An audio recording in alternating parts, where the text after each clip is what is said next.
So, good evening and welcome. This is our last full session on the retreat, as tonight we meet at the vigil at 9 o'clock, and then in the morning we will meet at an as yet unspecified time by the standing stone to find out exactly what time the sun rises, and then we will come back here after the sunrise and have meditation and breakfast here at the Heritage Centre. So I thought this evening we can take some time just for a final reflection or time for discussion. If anyone has any thoughts they'd like to raise or any questions they'd like to raise, then we can discuss them and then we'll move into meditation. So, over to you. Does anybody have any thoughts or insights they'd like to share, or any questions they'd like to raise?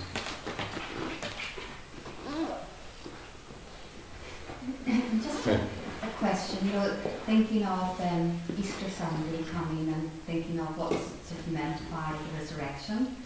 And I suppose one of the themes that's come through very strong, is leaving self behind, and even day by day we can get a sense of that. When we're really attentive and we're out even in nature, or perhaps we're with another person and we're not thinking of our thoughts, we're really just being with them, and we can be aware retrospectively of that love that was there, but really at the moment of just being with them, there's just love living.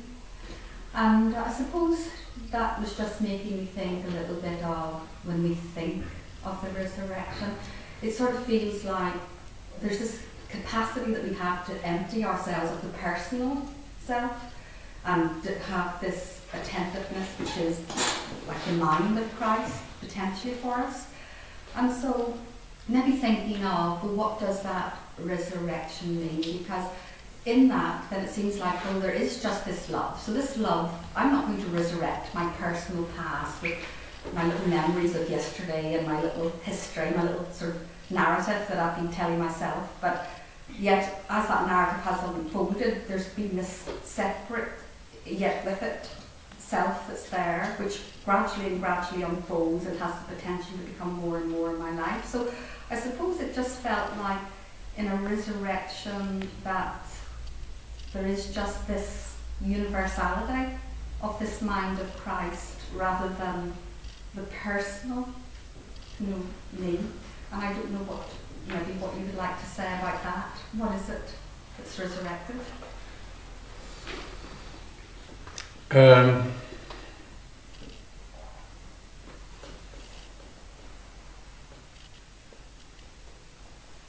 Well, that's very similar to the question that Dalai Lama asked at the end of the Good Heart seminar, after he'd commented on the resurrection, and he'd said this is, something different from reincarnation. It's not resuscitation. It's something different. I think that the best way we have of understanding the resurrection is of encountering personally an experience of a person which changes us or begins to change us in a way that sends us back to live this life in a new way. I think any kind of speculation about what the next life will be like, or what our own death or resurrection or afterlife is like, is very, it's just speculative. And is it even describable? But what we have seen described in a certain way in the scriptures and in Christian tradition is this personal encounter which changes the life of the person who has it or is open to it. So,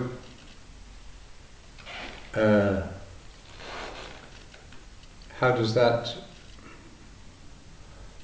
make us think about our own resurrection? I don't know, really, except I think you could say, if there is, and this is a deep question in Buddhism as well, what is reincarnated?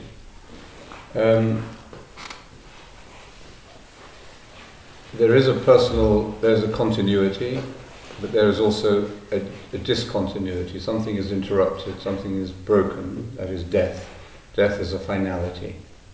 You can't get over that. And yet, and we can't see beyond that. That's we can't see beyond the Big Bang.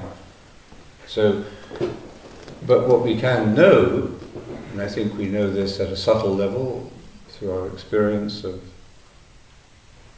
love, is that whenever we enter into death faithfully, with an open heart, an open mind, then resurrection always happens. Something may end painfully, tragically, but new life is generated by it. So we can experience that in many ways, emotionally, in relationships, in terms of our own life story and things that happen to us. And I think we learn it in meditation as well. So what is resurrected? I don't think it's that there's some bit of us that is resurrected, and the rest is all just sort of jettisoned, like a spaceship, you know. But I think it's that every aspect of ourselves is remade or transformed. Every aspect, including the body. And obviously our bodily form and shape changes, the nature of our body changes, but also the nature of our mind, consciousness changes as well. Perhaps what dies and is recycled from the great melting pot is our physical body. That's fairly obvious. But also maybe in some way our aspects of our psyche, our ego, aspects of our psychological identity are also recycled. And I don't think we have the knowledge yet of that particular branch of science to describe what happens. But it's clearly the ego is mortal. The ego, we can see, comes into existence psychologically in the early childhood, begins to form. The child begins to say I and know and assert itself, which it didn't do before in that way. So anything that is born also dies. So I think we can say the ego dies. Now, we don't like that idea because we identify with the ego, so we think it's us who's dying, and so we ask ourselves, you know, what survives and so on. But if we know earlier than that, if we know that we are not the ego, then it's much easier for us to contemplate the transcendence or the death of the ego. And we're much more likely to have a sense of ourself as integrated and whole, and that is what emerges in the resurrection, without the limitations either of a physical form or of the psychological ego. Doesn't answer your question, but it fills up the space. Yes, it's very, very helpful. Was it? Oh, good. Yeah. No, it's lovely because in a way it just feels, hear you say that, it's almost like, well, in a way the resurrection is happening all of the time now. Yes. Because every time that we do it through our meditation and through our practice, and we grow that capacity Yes. to drop, we are actually being resurrected. And so it's very helpful, to say that this then new person that is in a relationship is different. Yes, I think that's right. It is happening all the time. Now, in terms of our understanding of the risen Christ, which is at the heart of Christian identity, that is very problematical to many people, because it seems like something very abstract and not very logical, and maybe just mythical, maybe just poetic. And so a lot of people, I think, quite understandably, decide to dismiss that aspect of the Christ story, and yet we wouldn't be here if it weren't that some enduring experience that brings about this transformation in us has been generated by in the life of Christ. And I think it's, if you remember what that 2nd century author said this morning, that we form one undivided person with Christ. So in the self, let's say, in the true self, or in the spirit, there is a non-duality. We are in relationship with others, but in a non-dual way. And that's something the ordinary rational, logical mind cannot compute, but we can have experience of it. We can experience a union with others in which we are ourselves, but we also feel we're not separate anymore. So this is the non-dual aspect, the spiritual aspect of the space which Jesus inhabits. He comes to us as a life-giving spirit. And now, the body of Christ also, we say, has a mystical nature, which means it is composed not of an individual, just of an individual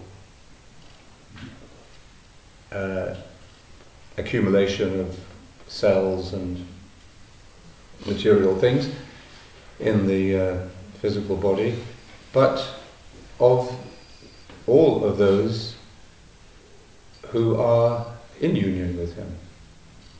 So we are his spiritual body. We are the mystical body of Christ, a spiritual temple, he says. This is the big revolution in religion that takes place too.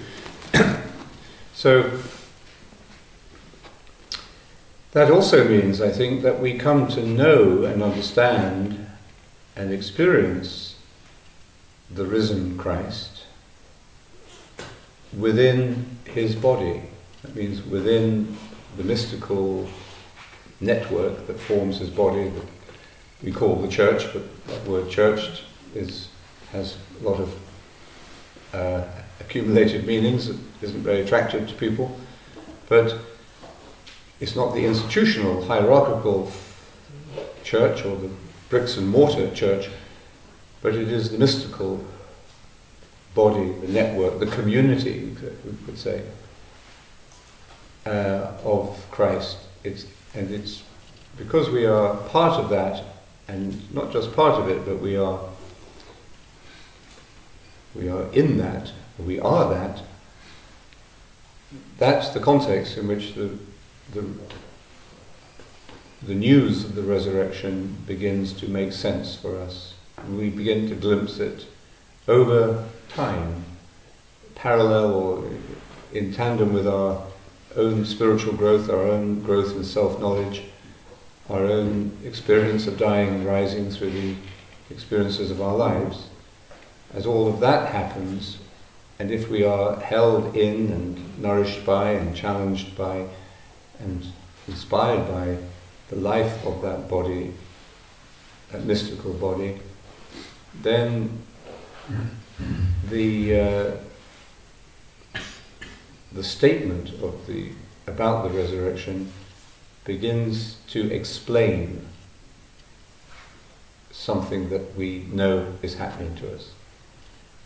So it's not something like, I've got to believe this, but this statement, and very rich forms in which the statement has been made and elaborated, this statement about the resurrection explains what I have been going through, what I've been experiencing.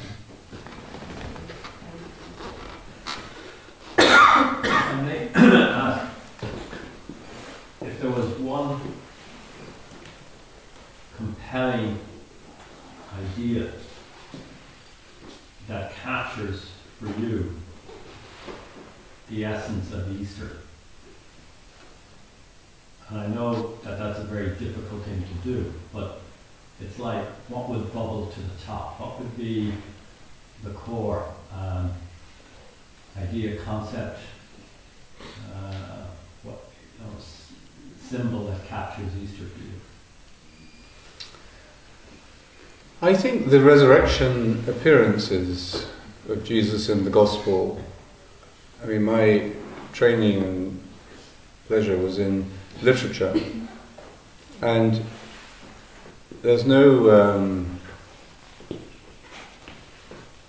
there's nothing to equal or rival the for me as written accounts than the resurrection appearances, because they have a quality of verisimilitude, of accuracy, of personal experience, of reality to them, at the same time as being completely different from anything else that could be described in ordinary terms. It's not like a meeting. For example, in Matthew, the women come to the tomb.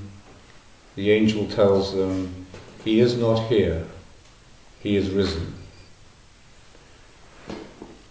He is going before you to Galilee. You now go and tell his brothers this news and go to Galilee." So, and then he says, "Do not be afraid." Then they go away, and they're on their way to see the other disciples, and Jesus is there coming towards them. And he says to them, "Do not be afraid, and tell my disciples," and so on. So it's a very strange description of an experience. Now that experience, that description, it seems to me, has some grounding in events that personal witnesses went through. But the way it is told has a collective identity too, a collective character, that the experience of a community, perhaps over many years, of this encounter. He is not here, but he is here. So is he there or is he here? And the same insight in both of those aspects of the encounter is a transcendence of fear and a meeting with him that is life-changing. Life-changing. And there's the other very beautiful description of Mary of Magdala, who comes to the tomb. She finds the tomb empty. She's weeping at the empty tomb.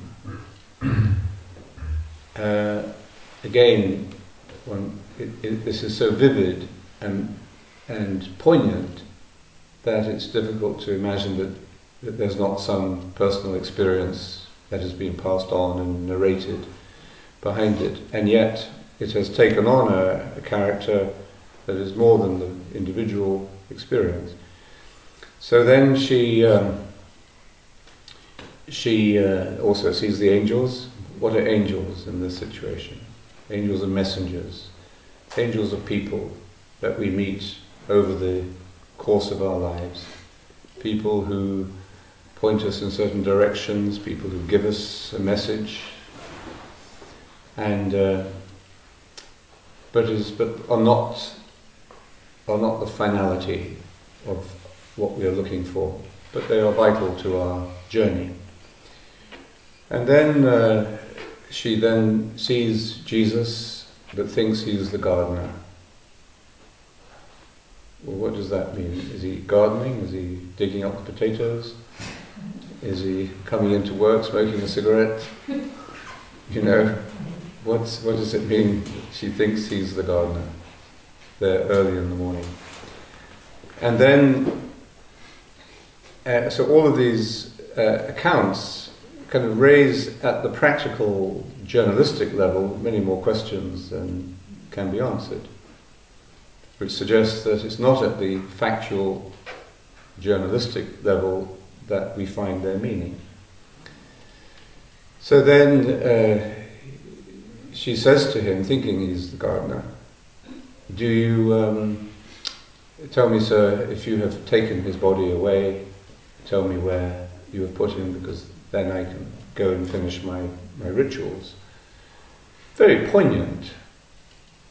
Imagine someone close to you had died, and you know, especially in Ireland where the body is very present to those who have survived, and the body's not there, and you feel there's no closure, or there's no reverence or respect you can pay. So, very poignant. And alone, she's very alone, she's very empty. So then a dialogue occurs between them. We don't have to go into it all. But the key moment of the dialogue is, of course, that she does not recognize him. He recognizes her. He asks her a question: "Who are you looking for?" And why does he ask her this question? Why doesn't he say, "Look, it's me"? That's silly. And isn't that part of the experience of the 30 or 40 years we may spend going through this experience of understanding of who it is we are looking for, not just what we're looking for. Maybe we make a transition at some point in our life from what we're looking for to who we are looking for. And then the turning point here is where Jesus says to her, "Mary," and she says, "Rabboni, Lord." So she recognizes him in the moment that he has recognized her. So again, the experience of the resurrection occurs in a reciprocity, or in a non-duality of mutual recognition. We don't see him objectively and take a snap of him and come back and put it on our mantelpiece and show it to your grandchildren and say, "Yeah, you know, I actually saw him on the day of his resurrection." And the moment of the resurrection isn't described in the tradition at all. We don't know, it was a big flash of lightning and he suddenly jumped up, or, you know, that's not described. That's not the level at which it can be understood. So there's a huge amount of questions that we have that will not be answered, but there's also a huge amount of information being offered to us that we have to learn to interpret. And so those gospel stories, I think, never cease to amaze me. But in the ritual tonight, I love the Easter Vigil, the symbol of the fire, which is like primitive human beings gathering around the fire for protection and warmth and light, and to tell their stories. It's like the invention of fire was the beginning of, it's an important stage in human development, of the discovery of fire. And and it is from this ancient fire, which our ancestors worshipped, that the light of Christ is taken to light the candle, the paschal candle. So you have this, in this one symbol of light being passed from the fire to the Christ light, and then the same light being passed to everybody in the church. So we enter into this empty tomb of the church with one light, but one light from one source, but burning in each of our individual candles. It's very, for me, a very, very powerful symbol and ritual that says and touches us more than words or ideas could do, more than a homily could. You know. So there's all of those symbols, I think, and those accounts are timeless. You know, they never cease to teach us something. Is meditation subversive? Is meditation subversive? Subversive of what? Well, I suppose the status quo. In one of our discussions, someone mentioned Dostoevsky's Grand Inquisitor and telling Jesus that he was wrong in thinking that humankind had this kind of potential, and that they wanted to be told what to do, and that kind of idea. I think it is subversive of the ego, or it it undermines the ego, takes us to a deeper level of consciousness and interaction. And as that happens in us personally, it changes our relationships with other people. And our relationships with other people are what make up, or part of what make up society. So it is this this awareness or knowledge, a way of being deeper than the ego, which we could call the contemplative consciousness. It's the way of seeing directly, without the fears and desires, the filters of the ego. And this contemplative consciousness, if it is intense enough, or if it is widespread enough, it changes the relationships that people have with each other. It's why meditation creates community, first of all. And creating community doesn't mean it creates an idyllic society where people have no conflicts, because the ego is still going to be there in community. But what it does is it enables us to deal with those conflicts, those challenges of living with other people in a non-violent way, and in a way that actually enhances our capacity for growth and development. So even the conflicts and problems of life become opportunities for us to grow, rather than just things that make us depressed and bog us down and become compulsive patterns.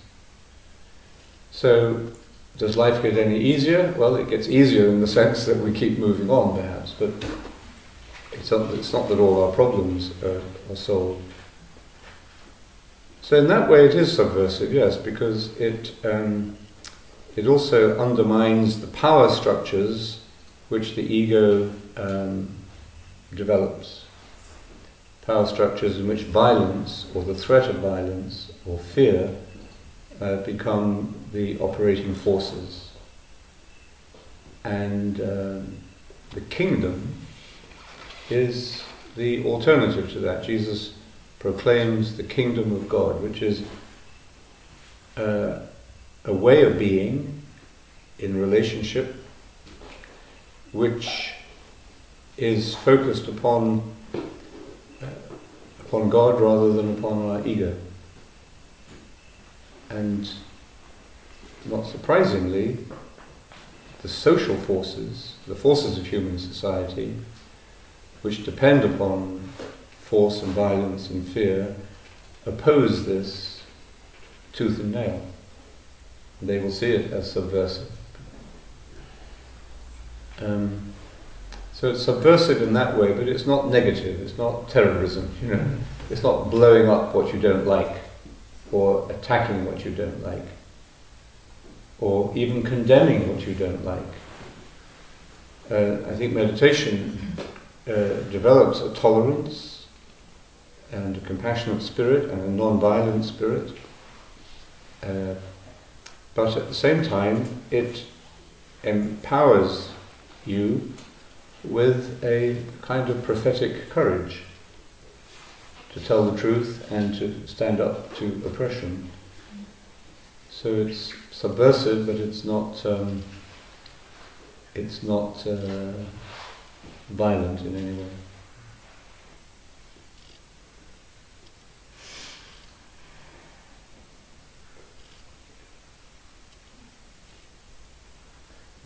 If the essence of Easter is that suffering and death has been overcome, and there was a man who died, and who lovingly accepted his death and his suffering in love, and therefore overcome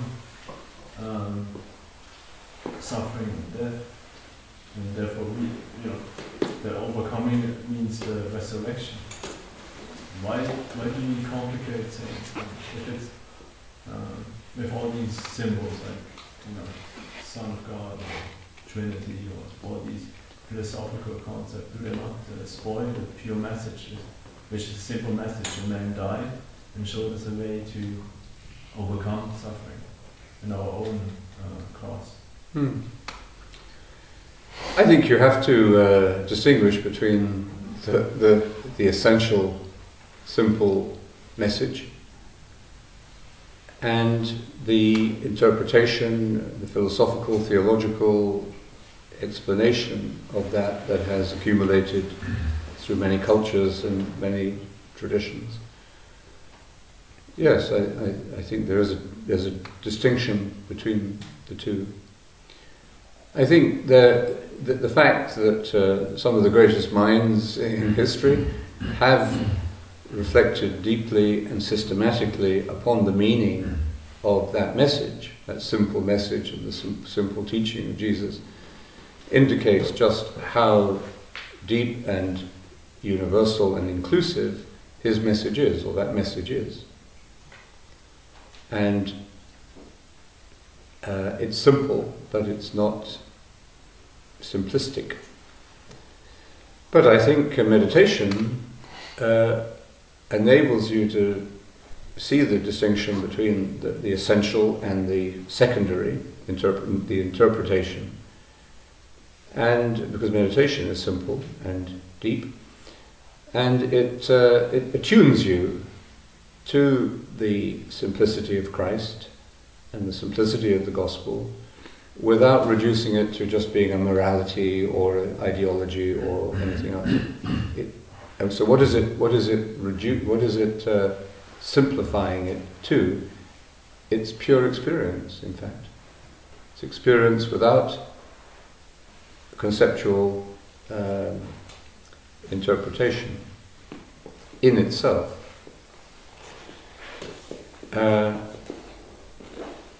But as long as we are not fully and permanently absorbed in that experience,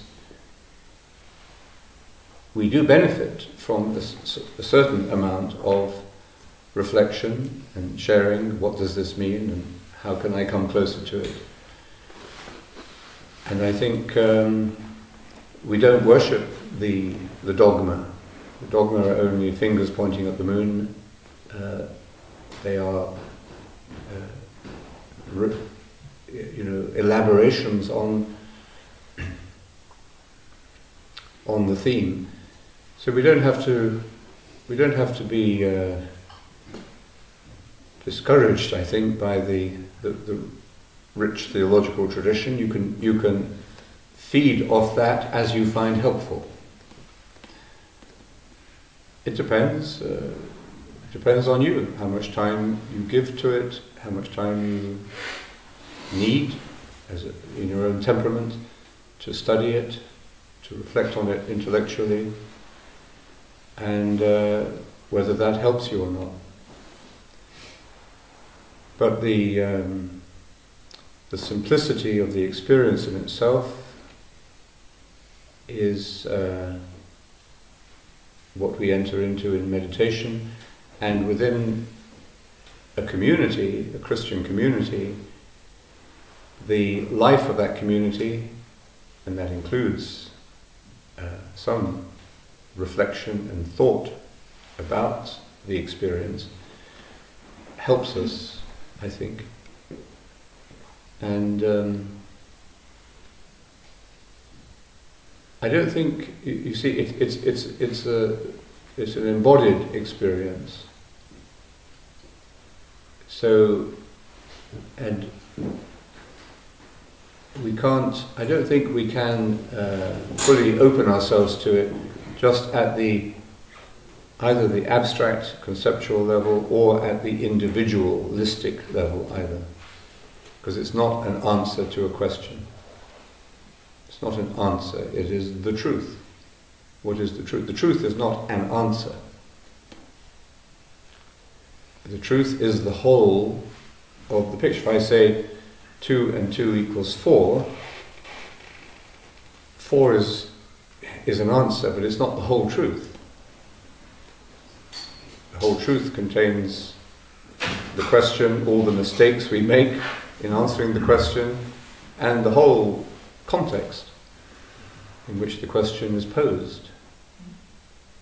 So we have to become simple in order to experience the simplicity of the truth. Again, that's where I think the contemplative experience is essential to deepening your Christian faith. I mean, the story that explains this better than that is Thomas Aquinas, who built this great cathedral of theology in his head, the great Summa Theologica, for many years, posing and answering every question he could think of, and created one of the great intellectual achievements and one of the great religious achievements of humanity. But then one day he was saying Mass, and he had an experience of the truth of Christ, which overwhelmed him, and which meant that he didn't write another word again. And he said, everything I've written is straw.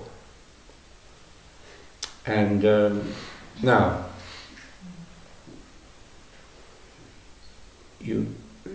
perhaps those many years spent writing it, because he had the mind that needed to do that and enjoyed doing that, and it was part of his gift, and he helped many other people through it, is what brought him to that moment where he could be open to that experience.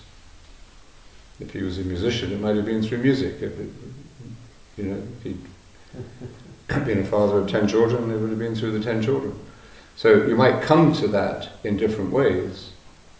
So our life, our gifts, our mind, our development takes decades for most of us to approach this state. All had meaning, but they are not the full experience, but they had meaning in the sense that they are preparing us for it.